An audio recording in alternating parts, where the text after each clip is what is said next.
झारखंड के गिरिडीह के 5 मजदूर जो हैं वो आपको नाइजर यानी कि जो कि पश्चिम अफ्रीका में आता है उसमें फंसे हैं।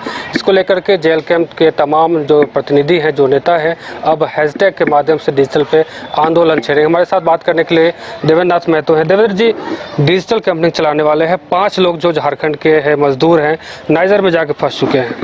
जी, बहुत दुर्भाग्य के साथ कहना पड़ रहा है कि आज से 10 दिन पहले यानी कि 25 अप्रैल 2025 को झारखंड के गिरिडीह बगोदर के मुंडरो गांव के उत्तम महतो और दोंदलो गांव के संजय महतो, चंद्रिका महतो, राजू महतो और फलजीत महतो, पांचों जो अपना रोजी रोटी के लिए पश्चिम अफ्रीका के नाइजर की राजधानी नियामे से लगभग 115 किलोमीटर दूर सकोयरा में company Kalpataru project private limited company में कार्य करने गए थे और कार्यस्थल से ही सक्रिय आतंकी संगठन के द्वारा उनको अपहरण किया गया और 10 दिन तक पता नहीं चल रहा है कि वो आज श्रमिक कहाँ है, किस हालात में है, किस परिस्थिति में है। सभी राजनीतिक संगठन अपने अपने स्तर पर सकुशल वापस आने के मांग कर रहे हैं। झारखंड के लोग, देश के लोग कामना कर रहे हैं कि वो सभी तमाम मजदूर सकुशल वापस आए, लेकिन अभी तक कुछ पता नहीं चला है।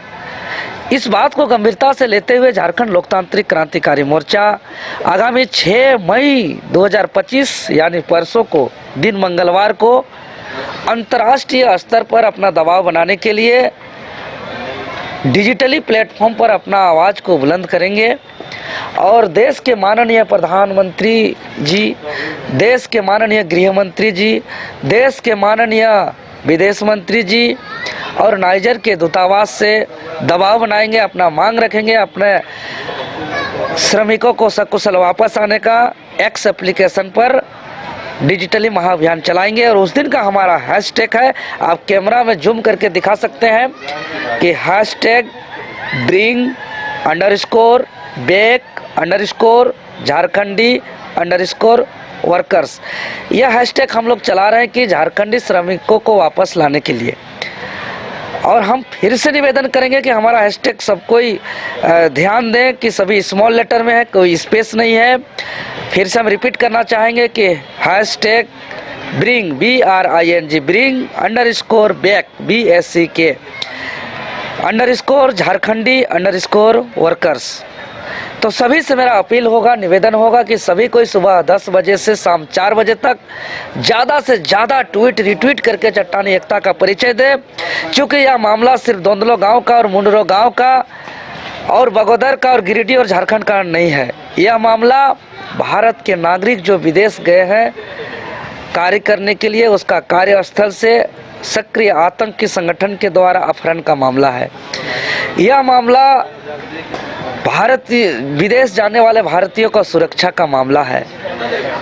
यह मामला बहुत गंभीर है, इसीलिए सभी को ज़्यादा से ज़्यादा संख्या पर ट्वीट रिट्वीट करके अपना एकता का परिचय दें, अपना चट्टानी एकजुटता का परिचय दें और हम लोग का एकता से, हम लोग का प्रयास से हम चाहेंगे कि सभी रोजी रोटी के लिए, परिवार का भरण पोषण के लिए, कार्य के लिए गए हुए विदेश हमारे सभी श्रमिक सकुशल वापस आए। देवेंद्र जी, उनके परिवार वालों से जेल कैंप के कोई प्रतिनिधि जाके मिले हैं? जी, हमारे पार्टी के एकमात्र विधायक डुमरी के और हमारे पार्टी के केंद्रीय अध्यक्ष आदरणीय टाइगर जयराम महतो जी आज ही उनके परिवार के परिजनों से मुलाकात करने गए थे और परिवार और लगातार वो हमारा जो नाइजर के राजदूत है उनसे संपर्क कर रहे हैं, सब कोई से संपर्क साध रहे हैं कि हमारा मजदूर सकुशल वापस आए। देवेंद्र जी, सबसे बड़ी बात आती है कि पलायन, यानी कि जो मजदूर यहाँ से भारत से बाहर गए कमाने के लिए, क्या पलायन झारखंड में एक सबसे बड़ा विषय बन रहा है, ताकि जो हालात जो भी मौजूद में समय है चल रहा है, जो हालात है, तो सबसे बड़ा कह सकते हैं कि पलायन जो है वो ज़्यादा सबसे हम माना जा रहा है अभी?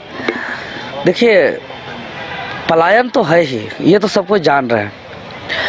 सबसे बड़ी बात है कि यहाँ रोजगार सृजन नहीं हो रहा है, जिसकी वजह से पलायन हो रही है। और आप जान रहे हैं कि झारखंड प्रदेश खनिज संपदा से परिपूर्ण राज्य है, उसके बावजूद पलायन कोई अलग स्टेट नहीं बल्कि अलग देश तक जाना पड़ रहा है अपना रोजी रोटी के लिए। और सबसे बड़ी बात है कि उनको सुरक्षा भी नहीं मिल रहा है। यह बहुत गंभीर मामला है।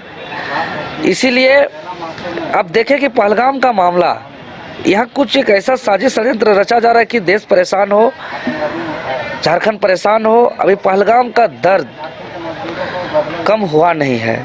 हम लोग लगातार देखें कि हम लोग कैंडल मार्च भी निकाले थे और लगातार पूरा देश एकजुट होकर के सड़क पर उतर कर अपना पहलगाम मामले पर आतंकियों के विरोध सड़क पर उतरा था। और वो दर्द गया ही नहीं। और फिर से भारतीय नागरिक को नाइजर देश में आतंकी संगठन के द्वारा अपहरण कर लिया जा रहा है और 10 दिन बीतने के बावजूद उनका अता पता नहीं मिल पा रहा है। तो यह कहीं न कहीं यह बहुत गंभीर मामला है। इसीलिए इस पर गंभीर होने की आवश्यकता है। देश के और राज्य के तमाम सरकार को समन्वय स्थापित करके कि भाई इस पलायन को रोका जाए और देश के आम नागरिकों को सुरक्षित किया जाए, झारखंड वासियों को सुरक्षित किया जाए। इस पर विशेष ध्यान देने की आवश्यकता है। अन्यथा अभी तो देख रहे हैं कि जो पहलगाम की घटना हुआ या तो आज देख रहे हैं नाइजर की जो घटना है, यह हमको लगता है कि अगर हम लोग समय रहते हुए नहीं सचेत हुए तो यह एक संकेत है। यह घटना शर्मसार करने वाली घटना, यह घटना कलंकित करने वाली घटना है। आने वाले दिनों पे ऐसी घटना की पुनरावृत्ति की भी संभावना है। इसलिए समय रहते हुए हम लोग को सचेत होकर के इसका एक रास्ता निकाल करके हम लोग को देश में ही रोजगार का एक सृजन करने की आवश्यकता है। अब बताइए कि नाइजर जब रोजगार दे सकता है तो इंडिया क्यों नहीं दे सकता है, झारखंड क्यों नहीं दे सकता है? अब वो रोजगार के लिए तो कोई नाइजर किया है, तो जब नाइजर दे सकता है तो झारखंड भी दे सकता है, भारत भी दे सकता है। इस बात को ध्यान देने की आवश्यकता है। कहीं ना कहीं कुछ पता चला कि कहाँ रखा गया है, कहाँ कुछ पता नहीं चला है, एकदम अता पता नहीं चला है। इसीलिए और भयावह की बात है और डरावना की बात है कि कुछ पता ही नहीं चल रहा है।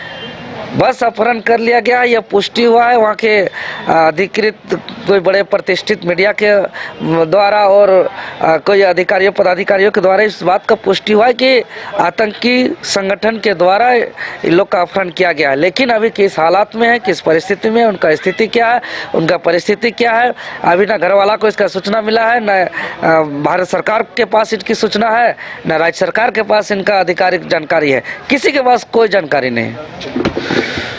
तो झारखंड के बगोदर यानी कि गिरिडीह जिले के बगोदर के 5 मजदूर जो कि अपने रोजी रोटी के लिए बाहर जाते हैं, विदेश जाते हैं, यानी कि भारत से बाहर जाते हैं, पश्चिम अफ्रीका जाते हैं नाइजर में, और वहाँ उनकी जो है अपहरण हो जाती है। और ऐसे में अब पूरा परिवार, पूरा जो कह सकते हैं कि पूरा जो ज़िला है वो भी एक गम में डूबा हुआ है उस 5 मजदूर को लेकर के। और सबसे बड़ी बात है जिस प्रकार से जहाँ से जब जाते हैं नौकरी को लेकर के और फिर वहाँ जा कर के कोई पता नहीं चलता है, लापता हो जाते हैं, तब घर वाले भी परेशान हैं कि आखिर क्या हुआ। फिलहाल हमारे साथ बने रहिए और देखते रहिए न्यूज़ बाइस्कोप। धन्यवाद।